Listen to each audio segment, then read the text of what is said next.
Greetings from the set of Metro and More at Metropolitan Community College, serving more than 50,000 students with over 120 programs at our 8 locations in the daytime, evening, weekends, or online.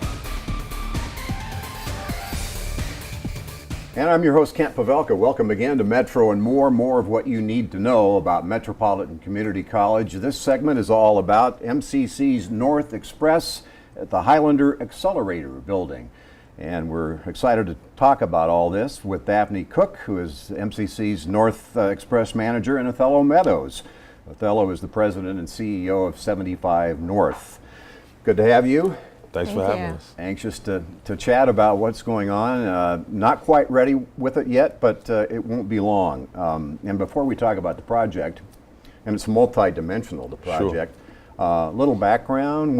We chatted with you before, Daphne. Reiterate a little bit about what you do here at Metro. Well, I am the manager of the MCC North Express, and we are one of the community partners of the Community Accelerator building. But it all really started with 75 North, a nonprofit entity, and so I think maybe Othello would like to talk about that. Yeah, sure. But Othello is a longtime Omaha resident. Maybe you can tell our viewers a little bit about your background, Othello, and Sure. how you got this position. Yeah. So grew up in Omaha, left Omaha for a long time, and came back through a long and kind of winding tale, which we can go into some other time. But really started working in the nonprofit sector when I came back to Omaha in 2008, 2009. And worked on some voter registration projects and workforce development initiatives where we worked pretty closely with Metro as well. And then ended up taking over this position, which is really trying to reinvigorate a neighborhood on the near north side of Omaha, which is called Highlander. And so that's kind of how we got to this point here. So where all did life take you after you left Omaha and before you came back? So I went to East Carolina University on a basketball scholarship and played basketball down there for 4 years, and then law school at North Carolina Central in Durham, North Carolina, and then took the bar immediately after I graduated from law school in Georgia and practiced law in Georgia for about 6 years before I came back home. I'm trying to remember which high school you Creighton Prep. Creighton Prep. Creighton Prep. Yeah, of course. So Yep. Junior J's. Yes, sir. And so you've had your law degree for a while now. Yeah. Since 2004. So been at it for a minute. We got a lot of terminology to identify here. We've got the MCC's North Express. Yes. That's what we're calling it, right? Yes, the second MCC floor. North Express. Yeah. Inside the Accelerator building. Yep. So we got the Highlander neighborhood, the Accelerator building, and we've got the 75 North project, right? Right. So sort that all out for us. Sure. So Highlander is the historic name of the neighborhood we work in. The Accelerator is a 65,000 square foot multi-tenant building that is all around education, arts and culture, science and technology, and entrepreneurship. So it's designed to really be the hub of a neighborhood that we're working in. Surrounding the Accelerator, we have right now 101 units of mixed income housing, so apartments, row houses, townhouses. We'll start single family construction next year. So really the Accelerator is designed to sort of be the beating heart of this neighborhood. And so partners like Metro, Creighton University, UNO, there's lots of really strong partners that are all coalescing right here at the Accelerator. So we're super excited to get everybody working together in that one building, in that one neighborhood. Yeah. Accelerator is the name of the building. Yep. And we're talking 30th and Parker. Yep. Correct. So that's a good point. Thank you for bringing that up. So kind of our southern boundary is Hamilton Street roughly. To the north we go kind of as far as Bedford. Our western boundary is really Prospect Hill Cemetery. And Which is how far west? So it's right next to us. Okay. So the cemetery is our immediate neighbor to the west, right? And then we go as far east as the North Freeway. Yeah. So if you looked at that on the map, it's more or less a big rectangle that is about 8 or 10 blocks straight north of Cumming Street on 30th. And then, so how does 75 North tie into all this? This is that's kind of the grand overview, right? Yeah, so 75 North is just the name of the organization that kind of quarterbacks all this stuff, right? So we're a 501c3. We've been around since 2011, and we sort of coordinate all the different moving pieces. So What does it include besides Accelerator? So we have a really strong partnership with Howard Kennedy Elementary School, which is right down the street from us, and Omaha Public Schools. And so we think that that educational piece, and it's really consistent through all of the programming that we do, we think that the educational piece is really the backbone to everything that we do. So everything from early learning, so starting at birth. Right now we're building a brand new early learning center right next to Kennedy Elementary. From that point all the way through college at Metropolitan Community College and beyond. So that is really a consistent theme through everything we do, starting at birth. Yeah. So that's one of the other things. The other things are community health and wellness. And like I said, entrepreneurship is also a big deal for us. Yeah. And so enter MCC North Express, right? Yes. I mean, it's kind of the analogous piece to what we're doing in South Omaha and 24th and what is it? 24th and Vinton. In Vinton, right? Right, yeah, right in that area. So the MCC Express South has similar services that we'll have some at the North. We have a long history of adult education, and there will be adult education at the MCC North Express, along with some ESL, which will really help in that community, in that area. There is a need for that programming as well. But there's also going to be certification and assessment. There's also going to be opportunities for specific training, and it's really training to get you out into the workforce. So really it's designed to meet the needs of the neighborhood. One thing that is really unique about this is the collaborative nature of all of the community partners being really good at what they're good at, and then coming together to see what the needs are in this specific neighborhood. So there is a community liaison. I don't know if that person's been hired, but we're going to work together with a community liaison and have an advisory board to see what are the needs there. And we're going to be looking at what we can provide as well, some specific programming for that area. Sure. The North versus the South at 24th and Vinton, more multi-dimensional, I think. Would that be fair? And maybe more moving pieces at this point in time, more of a dynamic future. I definitely think so. So what's a little bit different as well is there's really this focus on tying non-credit to credit and really initiating that jump, whether it's from taking a couple of courses and going to college or initiating that jump right into the workforce. So one thing that's a little bit different is we have these non-credit offerings and just really tying them together to form a pathway specifically to credit.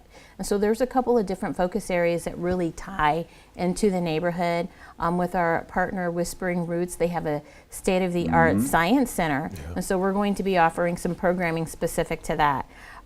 Something in culinary and horticulture. They have a commercial kitchen, they have a construction lab, and so we're partnering to offer programming, and that's going to be youth programming, that'll be adult programming, and we're really in the process of developing that right now and looking at what the needs are. Yeah, that's the focus at the present for MCC. Yes. But as I said, Othello, maybe the whole thing at this point in time is a little more dynamic in terms of how it might end up developing, right? Yeah, so one of the things that my staff is probably tired of hearing me say is, when we think about what will happen at this campus, which really is kind of a campus, it's about 38 acres, and the surrounding neighborhood, is that with some of the stuff around programming, we have to let it breathe a little bit and really let the community inform us what programs they see value in and which ones maybe aren't so valuable. And we think at that point we'll start to hone in on the things that really move the needle. So we're coming into this trying to be as flexible as we can and not really being too prescriptive about the way we do things, right? So, letting the community say, that was really helpful, that helped me advance my career, or this helped my child do this, or whatever, is the kind of feedback we're looking for. So then we can adjust accordingly. Love this concept about the segue from experience at the Accelerator building to, well, let's go to college. Let's move on further north to the fort, right? In a sense. So this is the third floor the MCC is going to have. I said second earlier. So explain what happens. Is it 3 floors total? So it's a kind of complicated building, right? So we'll get you out there and let you kind of get your hands dirty a little bit. But so the third floor, so it's 3 floors on one side of the building, and it's 2 floors on another side of the building because of the topography of where we built. But yeah, you guys have the entire 3rd floor, and I always joke that, Metro's always been a really good partner of ours. And one of the things that allowed them to have this kind of catbird seat is they signed a lease first, and so they have the absolute best seat in the house. So that 3rd floor looks out on downtown, looks out on the stadium, looks out into Iowa. So it's really a beautiful setting for kind of an educational institution. So Parker's really close to downtown. Yeah. Yeah.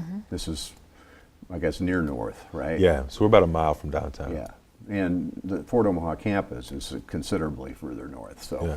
Yes. But it's MCC really expanding, in a sense, creating another campus in a way, isn't it? Right. It really is creating another center, but it's education right where you live, making it really accessible, because traditionally in this area, various resources weren't always accessible. So we're really happy to have a role in bringing education right to the neighborhood.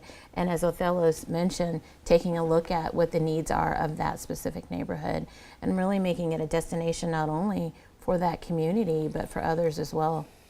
And as we speak here, taping this program, we're in the fall of 2017. What was the original timeline goal in terms of hitting the ground running and having an operational, and now what is it? It was about right now. But one of the things that has happened here locally is there's a tremendous labor shortage, which, is a nice segue into what Metro is doing to kind of address that, especially in construction and the trades. So between what you guys were doing here with your buildings, our buildings, the medical center, all these different construction projects, there's a tremendous labor shortage, and so construction projects have slowed down all over the city. So originally we hoped to be done by now, but we're probably another month and a half away from that building being kind of buttoned up.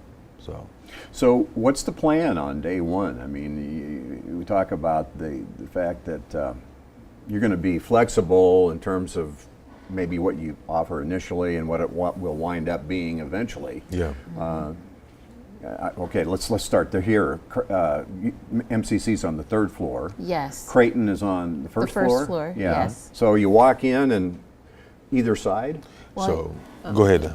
Well, you walk in and directly through to your right, Aroma's Coffee. So Aroma's Coffee is one of our community partners, and then Creighton is on the 1st floor as well. With them on that same floor? Yes, Yeah. with them on that same floor. And And then what are their plans? So Creighton is running a health and wellness education center. So in our neighborhood, there are really high levels of lifestyle-related illness, so diabetes, hypertension, high blood pressure. And so the idea is that so much of your behavior influences your health outcomes, right? So And vice versa. And vice versa, right? And so their plan is to really attack the lifestyle piece of it as opposed to the medical piece of it. And so they have a really strong partnership with Charles Drew Health Center to work on that problem from both sides, right? So Charles Drew works on it from the medical side, Creighton works on it from the, hey, here are the behaviors that can improve your health. Here are the diet choices you can make that'll improve your health. Here are the exercise choices you can make that can improve your health. So really it's about working on those health outcomes from both sides, from the medical and from the lifestyle. So that's what they'll do. Our offices are going to be immediately above the coffee shop. And I want to point out that Autumn Pruitt, who is the owner of Aromas, is also a North Omaha girl, North High graduate. So super excited to have her on board. And then across the hall from where our office will be on the 2nd floor, there's a food hall where you can go, and Big Mama's is moving from 42nd and Bedford over to our spot. Wow. And then we have another food entrepreneur that'll be in that location as well. So you'll have 3 choices to go and grab something to eat for lunch or for dinner or whatever. So excited to kind of bring that back to this neighborhood. And it goes back to what I was saying about the accelerator sort of being the beating heart of this neighborhood, right? Give everybody a place to go hang out, enjoy, a really positive space and environment. And that's the whole thing then. And then on the 3rd floor is MCC? Well, Yes. that's about half of it. Okay. So in the middle, we have a big outdoor community deck and porch. that is wired for sound and video. So we'll have, concerts in this park and this green space that's Wow. right in front of it. Is that off the second floor? It's off the second Yeah. floor. And then below that deck, there are 5 entrepreneurial bays that will offer to the market, to the public at below market rates to encourage entrepreneurship. They're about 700 square feet apiece. This is so cool. Yeah, and then if you keep going, on the other side of it, UNO and UNMC are sharing about 3,100 square feet right next to those entrepreneurial bays. UNO is going to do a lot of their service learning projects out of that space. They're very similar to Metro, and I think are kind of following Metro's lead and saying we want to get into the community and really be a part of it. And I think Metro has a long history of doing that. And we're starting to see some of our other educational institutions sort of follow that lead.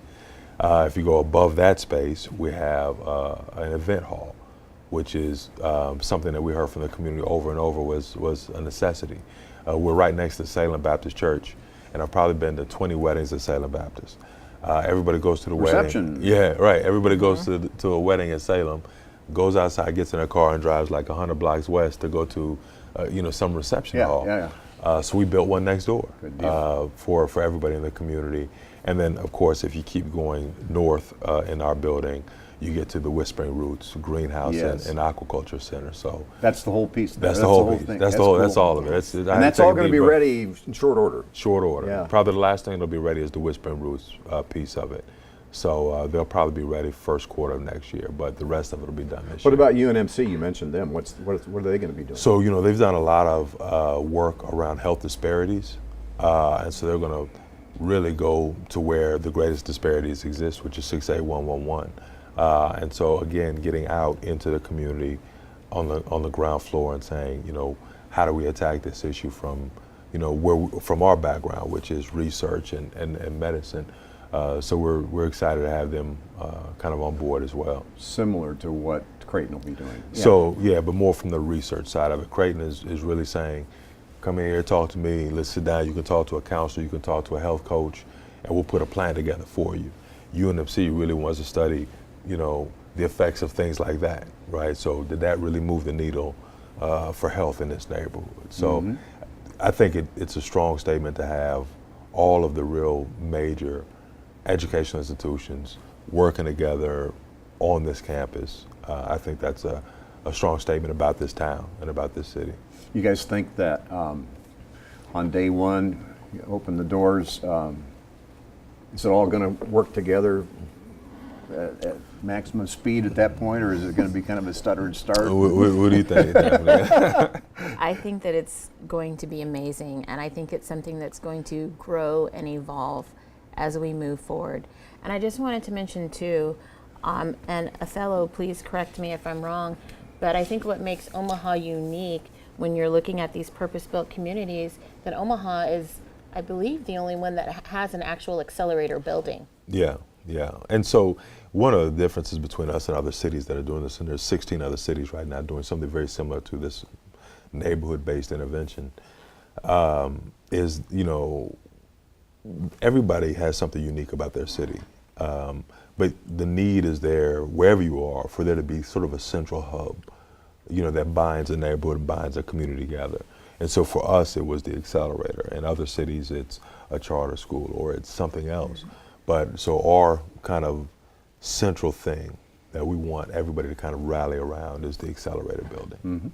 So. Interesting choice of names, accelerator. Yeah. That refers to the neighborhood, though, right? Well, it's kind of, we wanted to be aspirational, right? So in this neighborhood, we wanted everybody who lives here to be thinking about the next thing.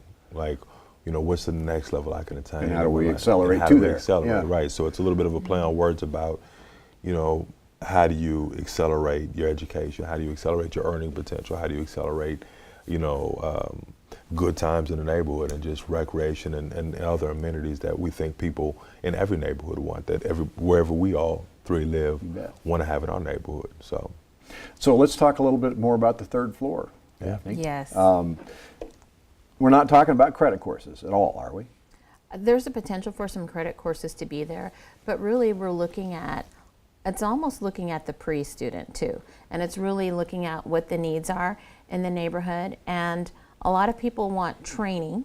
so that they can really get out into the workforce. Or they just want a jumping off point, whether it's to get out into the workforce or whether it's to take some initial courses and then maybe move into credit. We have a program that we have right now that is going to be at MCC North Express, and we're using that as a model. And what it is having 10 credit or 10 non-credit classes. So you take these non-credit classes, and when you're done, those non-credit classes add up to one 4.5 credit hour class. So you're done and you have some college credit.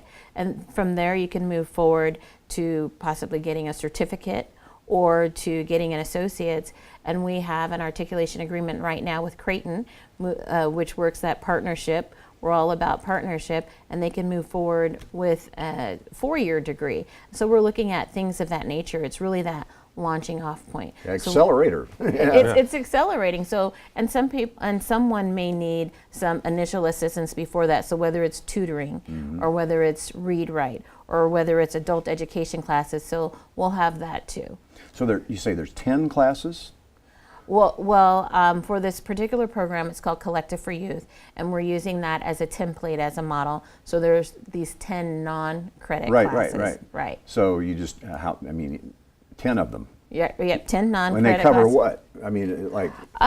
For those particular classes, they cover different things. Like those classes deal with working with youth. So they're primarily workers who work with students in the after-school program. And so they deal with active learning, with listening, with homework help. And so those are the classes, breaking those classes down into non-credit and then having those classes add up to a credit class. Yeah. After you take all 10, you got Yes. 4.5 credits. Yes. And then before you know it, you're articulated to Creighton. Yeah. And then you go to law school. See? Wherever you want to go. Accelerating. Yeah, that's great. What is the Read Write program? The Read Write program is a program that helps students just really increase their reading.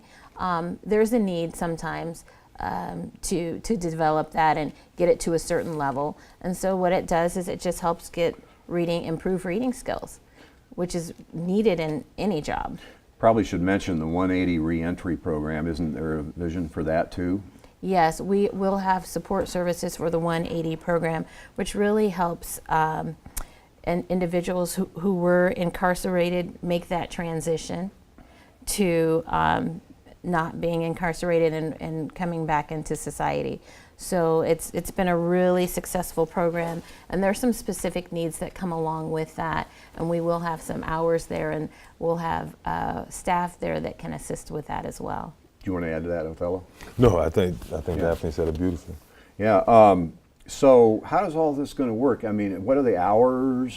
Can people just stop by and hang out, or is it 7 days a week? Or well, I think that different areas are going to have different hours because there's different community partners. So while there may be some community partners that are open all the time, and on weekends there may be some that aren't, and so I think it would vary. Yeah, for example, aromas, which, we think, aside from being a place to get coffee shops serve this other function of this gathering point and a place where people get to know their neighbors, get to know other people in their community. So someplace like that might be open till 9 or 10 o'clock at night. Whereas Metro might shut down, whenever their last class is. Sure. Same thing with Creighton. But each individual, the way the building is designed, each individual tenant has access to their own space. I see. And so it's pretty much a tenant by tenant Kind of situation. without seeing it, kind of like a outdoor mall. You have your own entry. So kind of similar thing? to that. So Yeah. we have one kind of central entrance, but then there's other points of entry from all over the More building. like an indoor mall then. Yeah. Well, so parts of it, like it's like I said, we'll have to get you out there because it's sort of a hard building to describe. But the north-facing side of the building is sort of like a big daylight basement. So it's built into a slope, and those tenants like walk out on the grade that is about 25 feet lower than the south side of the building. Yeah. Just because of the topography. So of there's what's there. cement and then a retaining wall or Yeah, something? yeah. So it's an interesting building, and it's designed to have all these different points of entry, all these different places for people to gather. So we think that's going to be one of the main benefits of it is it just brings people together. Well, we certainly, one of the objectives here is to just let people know what's going on. Sure. Driven by, wondering what is this? Yeah. But we also want to give an opportunity for you to, what do you need from the community at this time? You need more support, 75? We need people to come see what it's about. So, the end of this year, so right now we already have tenants living in the apartments around the accelerator. So we need people to continue to support us by coming out and supporting Aroma's Coffee Shop, supporting the businesses that are there, by coming and taking classes at Metro, and making sure that everybody who's a partner there feels like their investment in Highlander is one that's beneficial to them as well, right? So for us, it's mostly about activity and making sure people interact and come and support the people that have decided that they're going to be here. So we just need you to come check it out. Yeah. Yeah. So you talked about the 16 other communities or whatever doing what's tailoring the concept to their own unique communities. But relative to what we're doing specifically, Yeah. In terms of the Metro role and the bigger role, is there anything else like this around the country? I think there are, but they all have their differences. They all have, because every city, like there's, one in New Orleans, and New Orleans couldn't be more different from Omaha, right? There's another one in Birmingham, there's one in Atlanta, Charlotte, Indianapolis, and all these places have, just these things that make them unique, right? Yep. But they all have three things in common. There's the really strong and heavy emphasis on education from basically cradle through college. Mm-hmm. That's a consistent. The other part is mixed income housing, making sure you have economic diversity in the neighborhood. And then the third part is this focus on community health and wellness, which encompasses financial literacy, financial health and wellness, economic development, as well as like the actual physical fitness of your body and your family's health. So all of them, no matter where you go and see people implementing this model, will have those three things. But in terms of the educational, post-secondary educational component, Metro's a pioneer in so many ways. Absolutely. And this is, Well, I will say there was a conference last week, a Purpose-Built Communities Conference, and we got to speak with a lot of people who are doing the same thing or trying to do the same thing in their own communities. And one of the interesting points was they said, how is this happening? We are trying to engage our community college. How did this happen? and Would you once talk again, to Metro's us? the blueprint, right? Yeah, and we're just really excited to be a part of this and be a contributor and come together to affect change. Yeah, Metro has been, when you use the right word in terms of pioneer. I had a conversation with President Schmazel a few years ago, right? And he was one of the early adopters who said this is a good idea, we should be involved. And I think that is unique around the country. Like nobody has kind of taken to it the way Metro has. So we're super excited to be Great. Partners with you guys. Othello, thanks. Daphne, thanks. It's our pleasure. And thanks to you for being with us again on Metro and More. Our goal is to better acquaint you with the mission, reach, and the leadership of the college. I'm Kent Pavelka for Metropolitan Community College. If you have comments or questions about the program, please email us at metrovision@mccneb.edu. Thanks for watching. This has been a Metrovision production produced by Metropolitan Community College.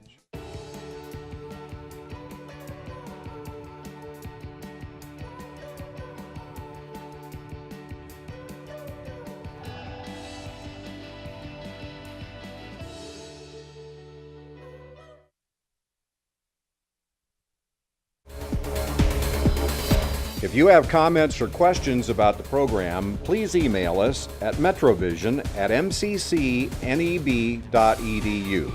Thanks for watching.